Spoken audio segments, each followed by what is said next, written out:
High, আমি Bidisha and welcome back to my another video. তোমরা নিশ্চয়ই জন্মাষ্টমীর ভিডিওটাতে দেখতে পেরেছিলে যে আমি এই সিংহাসনটাকে আমার রং তুলির ছোঁয়া দিয়ে একটু নতুন করে তুলেছিলাম। তো সেইটারই পুরো ভিডিও নিয়ে চলে এসেছি আজকে তোমাদের সাথে শেয়ার করতে। তো এমনই একদিন হঠাৎ পুজো দিতে দিতে মনে হলো যে এই সাদামাটা সিংহাসনটাকে যদি একটু রং তুলির ছোঁয়া দিয়ে অন্যরকম রূপ দেওয়া যায় কেমন হয় বলো তো। তো সেই অনুযায়ী জন্মাষ্টমীর কয়েকদিন আগে বসে পড়েছিলাম।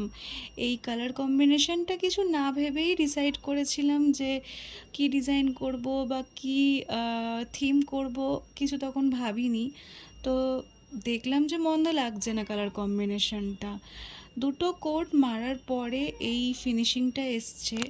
যদিও একটা দিন পুরো লেগেছে পুরোটা শোকাতে, কারণ যেহেতু তেল রং তাই জন্য সঙ্গে সঙ্গে শোকায় না, যেহেতু পুরোটা না শোকালে আর একটা লেয়ারের ওপর কিছু করাও যায় না, তাই একটু বেশি সময় সাপেক্ষ কাজটা। তাই জন্য তো আমি জন্মাষ্টমীর দিনও যে কমপ্লিট করতে পেরেছি, আমি খুব ভয়ে ছিলাম যে আদৌ কমপ্লিট হবে তো, কারণ জন্মাষ্টমীর দুপুরে জিনিসটা পুরো কমপ্লিট হয়েছে।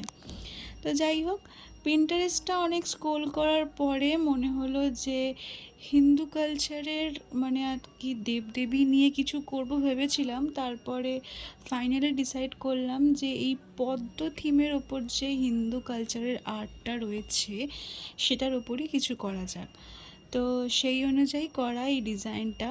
হোয়াইট বেসটা আগে করে নিয়েছি যাতে কালারটা ভালো ফোটে আর কি পদ্মের। তো যাই হোক, জন্মাষ্টমীর দুপুরবেলা আমার কাজ কমপ্লিট হলো।